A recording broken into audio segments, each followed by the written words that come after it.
Your quality of life, or how good a life you're living, is based on the decisions that you've made throughout your life to get to that point. Which means that growing up and our life experiences have presented a set of choices for us to make. And we chose wisely and ended up being in a good place. But if you're someone who struggles with indecisiveness or how to make the right decision, then it's incredibly hard to get there, to be in a place where you feel very true and happy and content with your life. So there are reasons why certain people find it very difficult to make a decision or don't feel so sure that the decision they have made is the right one.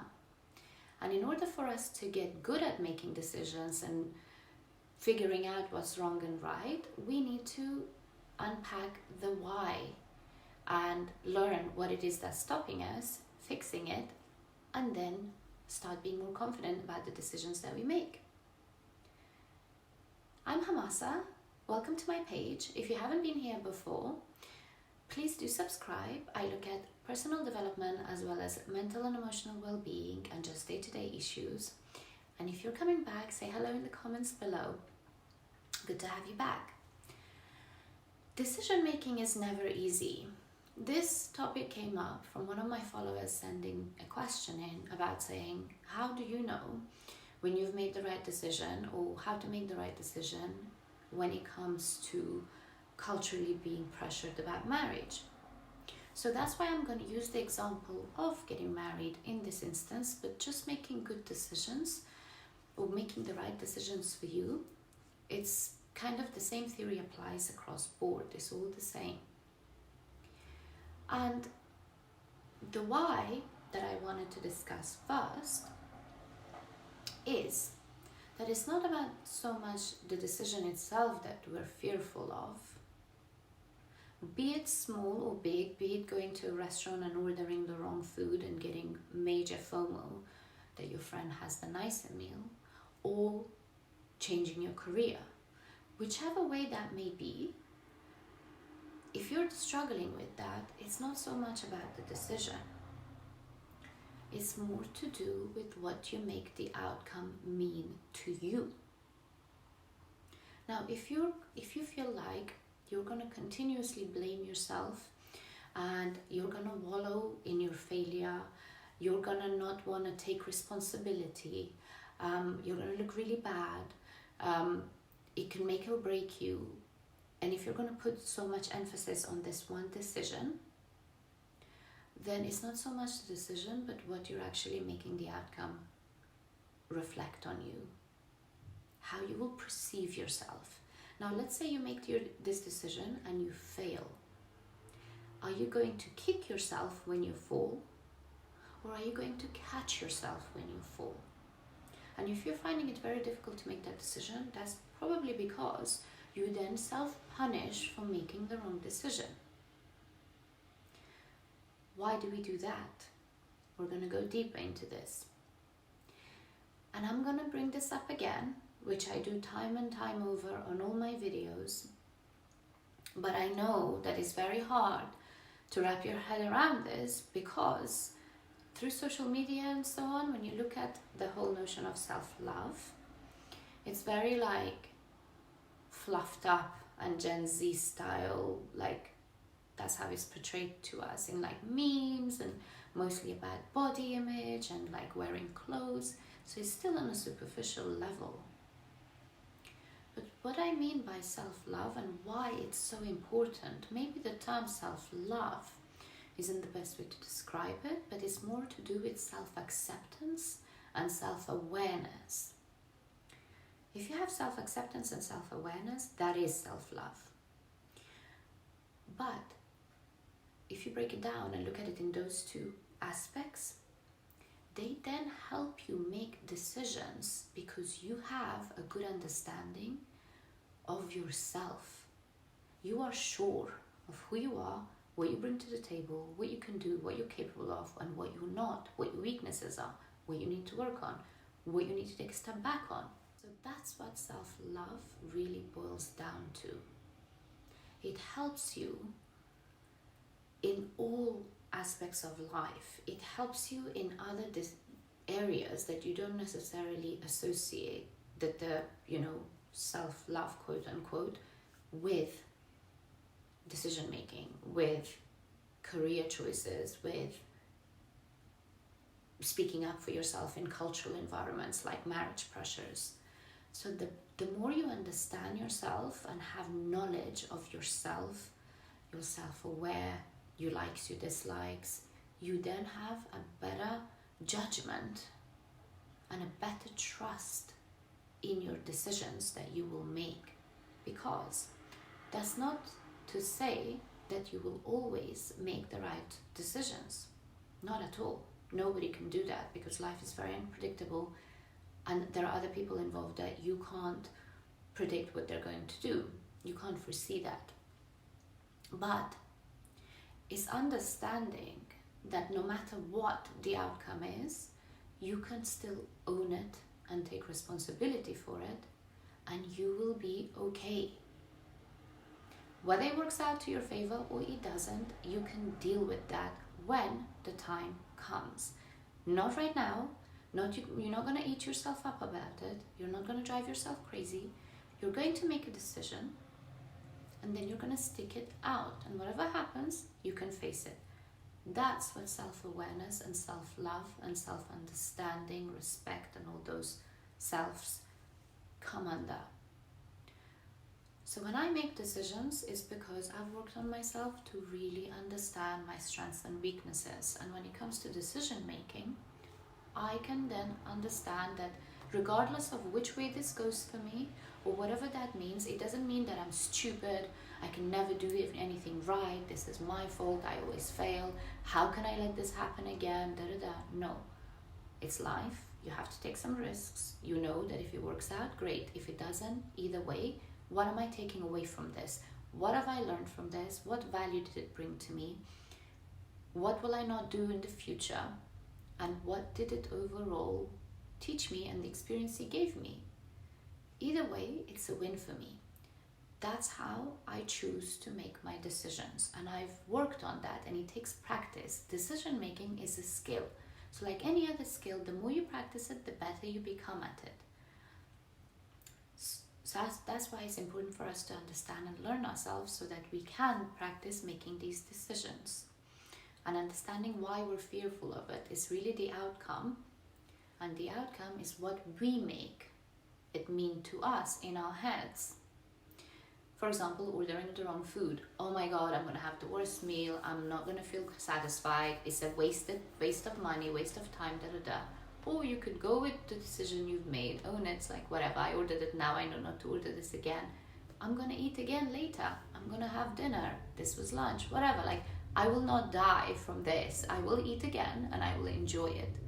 Just because this meal was bad doesn't mean that I always make wrong decisions.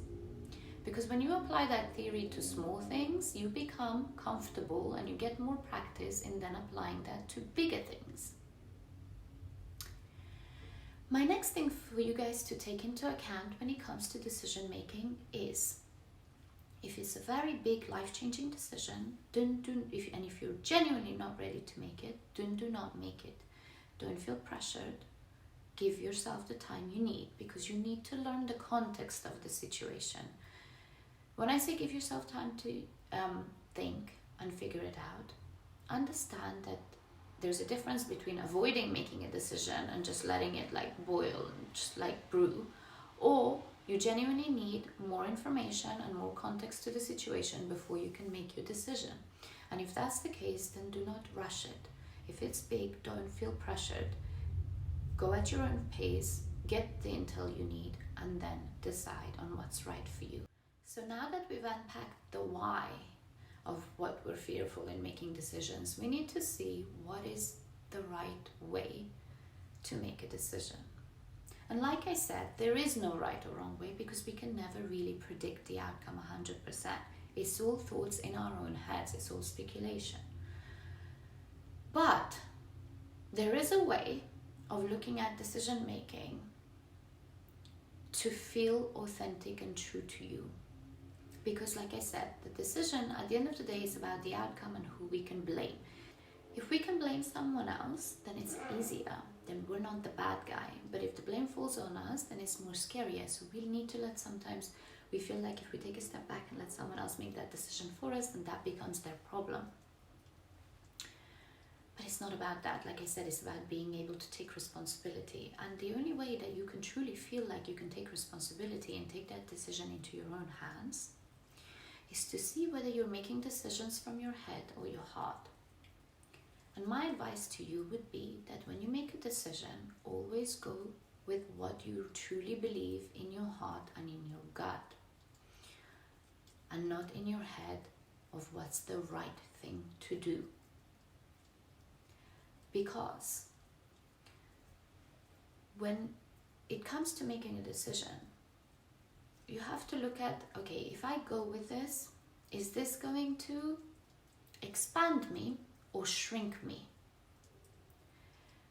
And by that I mean, is this going to push me into new directions? Is this going to open doors for me? Is this going to give me freedom? Is this going to bring something new to my life? Is this something that I really truly want in my heart of hearts, and I feel like my life is going to change for the better in the long run? Is that what I envision with this decision?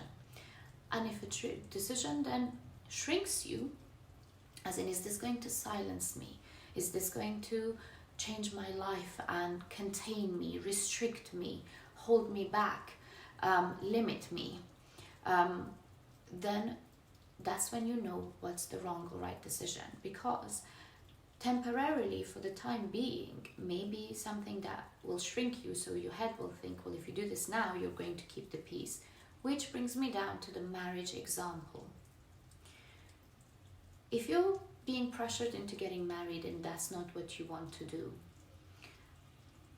and you will be restricted in this marriage because it's not a love marriage, it's not, you don't know your partner that well, you don't know where it's going to go, you might have a total clash of personalities, whatever, you feel like you're going to get suffocated, then for the time being, you agreeing and going with your head and knowing that I don't want to disrespect my family, I don't want to hurt them, I don't want to upset them, if this is what they really want me to do, the right thing for me to do is to get married, you are making a decision for that time being. The longer consequences of this action is your life with your future husband or wife, and what you have to put up with on a day-to-day basis and the rest of your life. Because all your family members and people who are involved right now will not be around if you are suffering and arguing and clashing and not getting along. That will be something that you will be dealing with. But your head is telling you this is the right decision to make because that's what I should do in a cultural context of things. But is that really beneficial for you in the long run? In your heart of hearts, you know that you don't really want to get married right now. You may want to pursue a career. You may want to finish your studies. You may fall in love and want to be with someone that you want to spend your life with, who you consider a life partner. And in your heart of hearts, right now, that decision will cause chaos. There will be consequences. You might burn some bridges, or you might damage some relationships. But in the long run, you stuck out to what was true for you. You owned your decision. You faced the consequences. You live an authentic life that's true to you. In your heart of hearts, you did what you felt was right. And so you are living a happier life because of the decisions you've made, because you've always stayed true to your morals and values. There's no one else to blame. It's no one else's opinion. It's you. You've made that decision. You knew the consequences, but you owned it because you stuck by what you knew was true and authentic to you. And in that, there is never guilt. There is never regret, because it felt right for you. And so you did for what was right in the grand scheme of things, in the bigger picture, than doing the right thing there to keep other people happy, who will not be there in the bigger picture or the grand scheme of things. So that's how you know that you've made the right decision. Like I said, you may always speculate the worst case scenario, but that may not happen. It may happen, but it may not. So there's 50-50. Why are we concentrating on the worst always? Take a step back, look at it from an outsider. Make your decision that truly feels right for you. What you genuinely believe in when it comes to relationships, jobs, partners, anything, moving into a new place. These things make up our day-to-day life. They're incredibly important, and we need to be sure of the decisions we make. And either way, whether it works out for us or not, what are we taking away from it? Are we going to self-punish, or are we going to take it as a lesson learned, more growth, more experience, so that the next time we're faced with such decision, we make the right one and what's really truly authentic to us. If you found this helpful, please do like this video. Please do subscribe to my channel if you haven't already, and do share this video with someone who's quite indecisive and needs a little nudge in the right direction. Thank you so much for joining me. I look forward to seeing you guys next week, and thank you for watching. Mwah.